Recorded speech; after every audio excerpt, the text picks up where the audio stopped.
Big Boss Malayalam season 7 live അപ്ഡേറ്റ്സിലേക്ക് പോകാം. പുലർച്ചെ 3:45 സമയത്ത് ആദിലയും നൂറയും പോയി ഷാനവാസിന്റെ അടുത്ത് പോയി ഇരിക്കുന്നത് കാണിച്ചിട്ടാണ് നമ്മൾ കഴിഞ്ഞ വീഡിയോ അവസാനിപ്പിച്ചത്. അത് കഴിഞ്ഞിട്ടുള്ള 10-45 മിനിറ്റ് നീണ്ടു നിന്നൊരു സംസാരമാണ് ഈ ഒരു വീഡിയോയിൽ നമ്മൾ പറയാനായിട്ട് പോകുന്നത്. വലിയൊരു ചർച്ചയാണ് കേട്ടോ. അതിന്റെ ഒരു സമ്മറി മാത്രമാണ് ഇത്. എല്ലാ പോയിന്റ്സും കവർ ചെയ്യാനായിട്ട് ശ്രമിച്ചിട്ടുണ്ട്. ഇതിൽ കവർ ചെയ്യാത്ത എന്തെങ്കിലും ഉണ്ടെങ്കിൽ പ്രേക്ഷകര് കമന്റ് സെക്ഷനിൽ അറിയിക്കുക. ഷാനവാസ് ആദ്യം നല്ല ജാടയൊക്കെ ഇട്ടിട്ടാണ് അവിടെ ഇരിക്കുന്നത്. സംസാരിക്കാൻ താല്പര്യമില്ല എന്നുള്ള രീതിയിൽ ആരോടും ഞാൻ ഒന്നും സംസാരിക്കില്ല എന്നൊക്കെയാണ് ഷാനവാസ് പറയുന്നത് കേട്ടോ. പിന്നെ അനുമോള് പറയുന്നുണ്ട്, ഇനി അങ്ങനെ പറയരുത്, നിങ്ങൾ അങ്ങനെ പറയുമ്പോൾ എല്ലാവരും ഓർക്കും നിങ്ങൾ ഒറ്റപ്പെട്ട് നിൽക്കുവാണ്. അനുമോള് ചിരിക്കുന്നുണ്ട്. നമുക്ക് പോയേക്കാം, സമയം കളയാനായിട്ട് ഇവിടെ ഇരിക്കണ്ടെന്നൊക്കെ അനുമോള് തമാശയ്ക്ക് പറയുന്നുണ്ട്. ഇതിനുശേഷം പയ്യെ എയറൊക്കെ വിട്ട് ഷാനവാസ് ഇവരോട് സംസാരിക്കാൻ തയ്യാറാവുന്നുണ്ട്. ഷാനവാസ് ചോദിക്കുന്നത് ഇതാണ്, ആ ഒരു ഗോസിപ്പ് പറയാനുള്ള യഥാർത്ഥ കാരണം എന്തായിരുന്നു?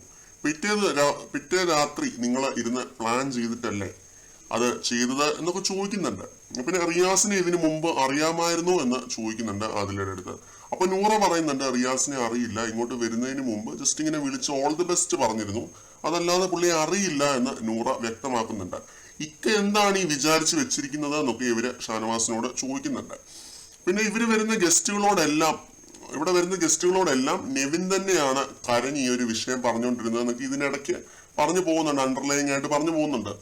പിന്നെ നിങ്ങള് അനീഷിനെ കൊണ്ട് ഗോസിപ്പ് പറയിപ്പിച്ചത് നീയും അവിടെ കേട്ടോണ്ട് നിപ്പുണ്ടായിരുന്നു, അത് അതിലൂടെ പറയുന്നുണ്ട് ഷാനവാസ്. ഈ ഒരു സംഭവം നമ്മൾ എല്ലാവരും തന്നെ കണ്ടതാണ്. എപ്പിസോഡിൽ നീറ്റായിട്ട് ഇത് കാണിച്ചിരുന്നു. പ്ലാച്ചിയുടെ കഥ പറഞ്ഞുകൊണ്ടിരുന്ന അനീഷിനെ കൊണ്ട് ഇതിലും വലിയ എന്തെങ്കിലും ഗോസിപ്പ് ഉണ്ടോ എന്നൊരൊറ്റ ചോദ്യത്തിലൂടെ ആ ഒരു നെവിൻ ഷാനവാസ് മാറ്ററിലേക്ക് എത്തിച്ചത് ഗസ്റ്റിന്റെ ഗെയിം ആയിരുന്നു. അത് ഗസ്റ്റിന്റെ ഒരു ചീപ്പ് ഗെയിം ആയിരുന്നു. സീസൺ 4 കളിച്ചുകൊണ്ടിരുന്ന സെയിം ചീപ്പ് കളിയായിട്ട് വന്നതാണ്. ഓക്കെ, അതൊക്കെ വേറെ കാര്യം. ഈ ഇൻസിഡന്റ് സംസാരിച്ചതിന് ശേഷമാണ് എല്ലാവരും കൂടി എന്റെ നെഞ്ചത്തേക്ക് വന്നത്. അനീഷിനെ കൊണ്ട് നിങ്ങൾ സംസാരിപ്പിച്ചതാണ്. തലേ ദിവസം നീയും ഗസ്റ്റുമായിരുന്നു ഏറ്റവും കൂടുതൽ ഇവിടെ ഇരുന്ന് സംസാരിച്ചത്. അതിപ്പോ ടാസ്കിന്റെ ഭാഗമായിട്ടാണെങ്കിലും എന്തിന്റെ ഭാഗമായിട്ടാണെങ്കിലും ഏറ്റവും കൂടുതൽ ഉത്സാഹത്തോടു കൂടി ആ ഒരു വേസ്റ്റ് ഒക്കെ ഫുൾ കുടഞ്ഞിട്ടതിൽ നീയും ഉണ്ടായിരുന്നുവെന്ന് ഷാനവാസ് പറയുന്നുണ്ട്. എന്നെ മനഃപൂർവ്വം ഇതിനകത്ത് വലിച്ചിട്ട് നിങ്ങൾ ഗെയിം കളിച്ചു, നിങ്ങൾ സേഫ് കളിച്ചു. മക്കളെ, നിങ്ങൾ നന്നായിട്ട് മത്സരിച്ചു, പക്ഷെ എനിക്ക് നിങ്ങളെ തീരെ വിശ്വാസമില്ല. ഇപ്പോ നിങ്ങൾക്ക് നേരെ ഞാനും വിരൽ ചൂണ്ടാൻ തുടങ്ങിയപ്പോഴാണ് നിങ്ങൾ സംസാരിക്കാനായിട്ട് വന്നത്. ഇതൊക്കെയാണ് ആദിലയോട് ഷാനവാസ് പറയുന്ന കാര്യങ്ങൾ. എന്നിട്ട് തിരിഞ്ഞിരിക്കുന്നുണ്ട്. ഇടഞ്ഞു നിൽക്കുമായിരുന്നു കേട്ടോ. ആദ്യമൊക്കെ കട്ടയ്ക്ക് നിൽക്കുമായിരുന്നു.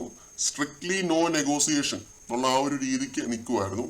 ഇക്ക ഞങ്ങൾ പറയുന്നൊന്ന് കേക്ക്, ലിസൺ ചെയ്യിക്ക പ്ലീസ് ഒക്കെ ആദില പറയുന്നുണ്ട്, റിക്വസ്റ്റ് ചെയ്യുന്നുണ്ട്. അപ്പൊ ഇതൊരു ഞാൻ ആദ്യം പറഞ്ഞ പോലെ തന്നെ വലിയ ചർച്ചയാണ്. 10-45 മിനിറ്റോളം നീണ്ടു നിൽക്കുന്ന ഒരു ഡിസ്കഷനാണ്. പിന്നെ ആദില ഇതിനെ വേറൊരു രീതിക്കാക്കാൻ നോക്കുന്നുണ്ട് കേട്ടോ. ഞാനിത് പറയട്ടെ നിക്കയോട് ചോദിച്ചപ്പോ ഇക്കയ്ക്ക് എന്തെങ്കിലും ഒരു കള്ളം പറഞ്ഞ് പറയണ്ട എന്ന് പറഞ്ഞുകൂടായിരുന്നോ? എന്നേക്കാൾ മൂത്ത ഒരാളല്ലേ ഇക്ക. ഈ ഒരു കോൺവെർസേഷൻ എല്ലാം കഴിഞ്ഞിട്ട് നൂറ പറയുന്നുണ്ട്, ഇവളുടെ ഭാഗത്താണ് ഇക്ക തെറ്റ്. അവളുടെ ഭാഗത്തെ ആ ഒരു തെറ്റ് സംരക്ഷിക്കാനായിട്ടാണ് ഞാൻ നിന്നത് എന്ന് ഷാനവാസ് പറയുന്നുണ്ട്. ഈ മനുഷ്യൻ എന്ത് ജെന്യുവിൻ ആണല്ലേ. വളരെ ഓണസ്റ്റ് ആയിട്ടാണ് ഓരോ കാര്യങ്ങൾ ഇവരുടെ മുഖത്ത് നോക്കി ഇങ്ങനെ പറയുന്നത്. ജെന്യുവിനിറ്റി ഇത്രയേറെ ഉള്ള ഒരു കണ്ടസ്റ്റന്റ് ആ ഹൗസിൽ വേറെ ഉണ്ടെന്ന് തോന്നുന്നില്ല. അനീഷും ഷാനവാസും രണ്ടുപേരും എന്ത് ജെന്യുവിൻ ആയിട്ടാണ് നിൽക്കുന്നത്. ആ ഒരു കാര്യം ഇവളുടെ ആദിലയുടെ വായിന്ന് വീണുപോയി. അതിനുമേൽ ഉറച്ചു നിൽക്കാനാണ് ഞാൻ ശ്രമിച്ചത് മൊത്തം. നിങ്ങൾ എന്റെ മനസ്സ് വേദനിപ്പിച്ചു മക്കളെ, നിങ്ങൾ എന്റെ മനസ്സ് വേദനിപ്പിച്ചു എന്നൊക്കെ ഷാനവാസ് പറയുന്നുണ്ട്.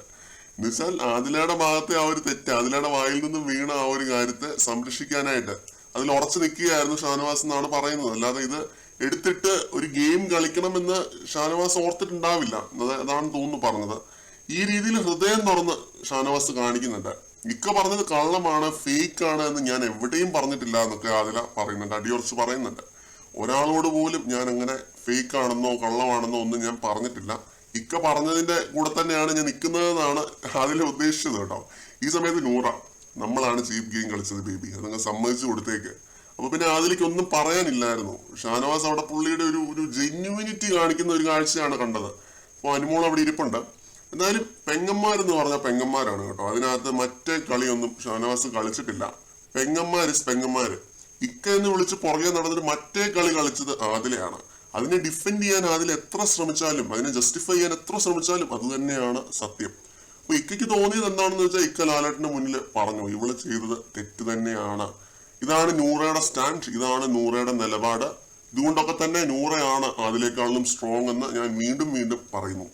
അപ്പോൾ നൂറയും കൂടി ഇങ്ങനെ കൈ ഒഴിഞ്ഞപ്പോൾ അതിലെ ആ ഒരു വാഷ്റൂം ഏരിയയുടെ അവിടെ പോയി നിന്ന് പൊട്ടിക്കരയുന്നുണ്ട്. കുറ്റബോധത്തിന്റെ കണ്ണീരാണ് കേട്ടോ. കാരണം ഷാനവാസ് ഇവരുടെ അടുത്തും അനീഷിന്റെ അടുത്തും ഒന്നും ഒരു രീതിയിലുള്ള ഒരു ഉടായിപ്പോ അല്ലെങ്കിൽ ഇവിടെ പറഞ്ഞ കാര്യം അവിടെ പറഞ്ഞ് ആ രീതിയിൽ ഒരു കളിയോ പുറത്തേക്ക് വേറെ രീതിയിലാക്കി വളച്ചൊടിക്കാൻ ശ്രമിക്കുന്ന അങ്ങനെയുള്ള ഒരു കളികളും ഷാനവാസ് കളിച്ചിട്ടില്ല. അത് ആദ്യമൊക്കെ ഫസ്റ്റ് വീക്കിലൊക്കെ നമ്മൾ കണ്ടിട്ടുള്ള ഒരു കാഴ്ചയാണ്. അത് കഴിഞ്ഞിട്ട് പിന്നെ ഷാനവാസ് ആ ഒരു പരിപാടി അങ്ങ് നിർത്തി. അത്രയും ജെന്യുവിനായിട്ടാണ്, ആത്മാർത്ഥതയോടെയാണ് ഷാനവാസ് അവിടെ നിൽക്കുന്നത്. അപ്പൊ ഇതൊക്കെയാണ് റെക്കോർഡിങ്ങിൽ നിന്നും കിട്ടിയ പ്രധാന അപ്ഡേറ്റുകൾ. ഇങ്ങനെയുള്ള ഓരോ വീഡിയോയും നിങ്ങളുടെ മുമ്പിലേക്ക് എത്തിക്കുന്നത് ഒരുപാട് എഫേർട്ട് എടുത്തിട്ടാണ്. അപ്പോൾ വീഡിയോ ഇഷ്ടമായാൽ നിങ്ങൾ ലൈക്ക് ചെയ്യാനും ഹൈപ്പ് ചെയ്യാനും സപ്പോർട്ട് ചെയ്യാനും മറക്കരുത്. കൂടുതൽ അപ്ഡേറ്റുകളുമായിട്ട് വീണ്ടും കാണാം.